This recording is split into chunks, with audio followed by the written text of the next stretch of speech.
Saudara pengacara terdakwa Richard Eliezer menyampaikan surat rekomendasi permohonan keringanan hukuman dari LPSK ke Jaksa Penuntut Umum dalam sidang hari ini. Surat rekomendasi permohonan keringanan hukuman sebagai justice collaborator atau penguak fakta diberikan LPSK karena Eliezer dinilai konsisten saat bersaksi pada kasus kematian Yosua Huta Barat. Surat rekomendasi keringanan hukuman LPSK disampaikan pengacara Eliezer ke jaksa di sidang hari ini.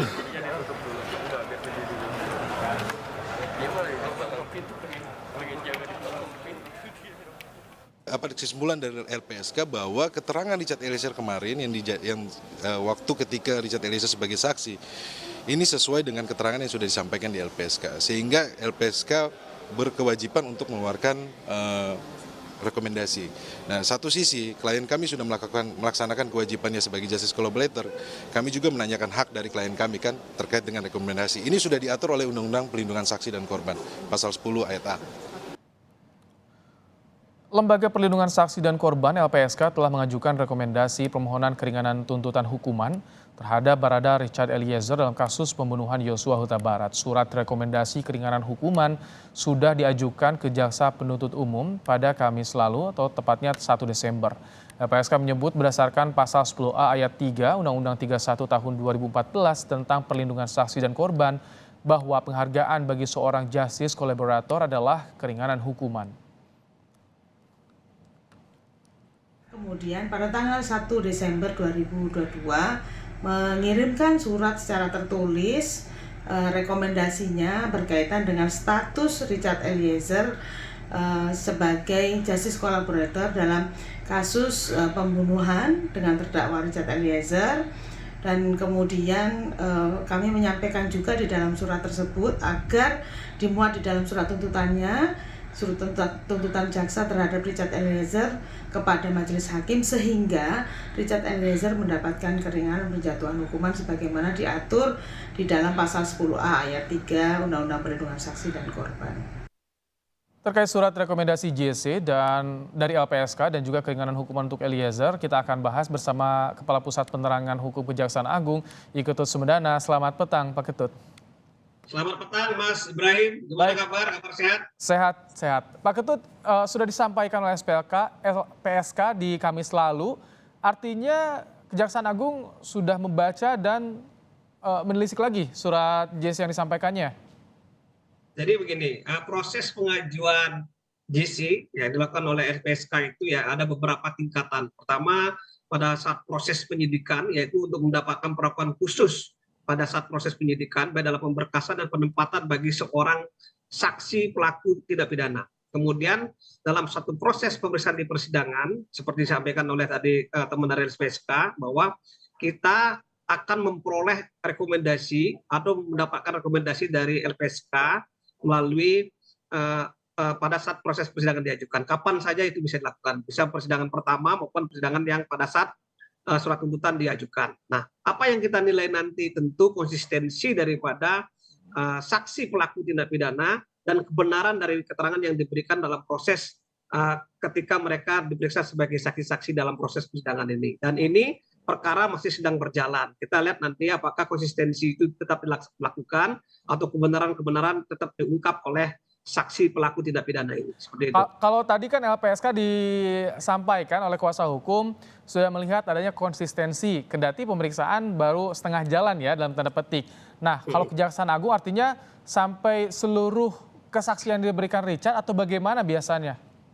Tentunya kita akan menilai nanti seluruh keterangan yang diberikan sebagai saksi terhadap terdakwa-terdakwa yang lain. Jadi ada 4 terdakwa ya, yang status mereka sebagai saksi. Nanti kita lihat nanti konsistensinya.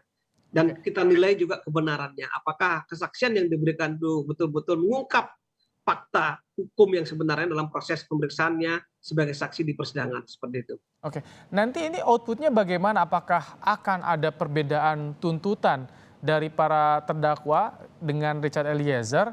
Karena kan kalau dakwaannya sama semua ya, Pak Ketut ya? Ya betul.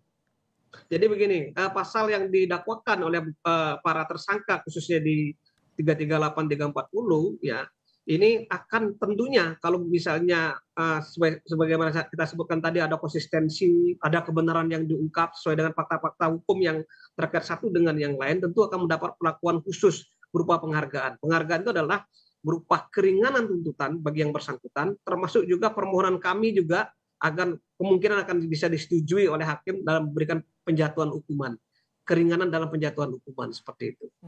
Bahkan rekomendasi ini, Mas, akan diberikan selanjutnya pada saat mereka menjalani pidana. Nanti juga ada 3 tahapan setelah mereka mempunyai kekuatan hukum tetap sebagai status narapidana, mereka mengajukan hak mereka yaitu sebagai remisi dan sebagainya seperti itu. Oh, jadi prosesnya masih panjang ya. Kalau ke majelis hakim bagaimana? Apakah ini juga bisa disertakan atau cukup di kejaksaan? Begini, rekomendasi itu prosesnya adalah melalui LPSK diberikan kepada kami yang melampirkan nanti dalam proses surat tuntutan rekusitor yang akan kita bikin. Penuntut umum membuat rekusitor tentu memberikan pertimbangan-pertimbangan kenapa orang ini atau saksi pelaku ini atau terdakwa ini diringankan dalam proses dalam pemberian tuntutan. Tentu itu menjadi bahan pertimbangan oleh teman-teman oleh majelis hakim dalam memutuskan perkara tersebut. Sebagai penguak fakta, ini ada permohonan keringanan hukuman. Apakah ini tidak menutup kemungkinan pelaku juga bisa terbebas dari tuntutan pidananya, Pak Ketut? Kalau bebas tidak mungkin ya. Tapi kalau meringankan hukuman sangat mungkin sekali. Kalau bebas itu kan tentu ada alasan-alasan hukum yang lain, tidak sekedar rekomendasi, tapi ada alasan-alasan hukum yang lain sebagaimana diatur dalam pasal 44 dan sampai dengan pasal 52 KUHP itu lain lagi, ada pemaaf dan pembenar.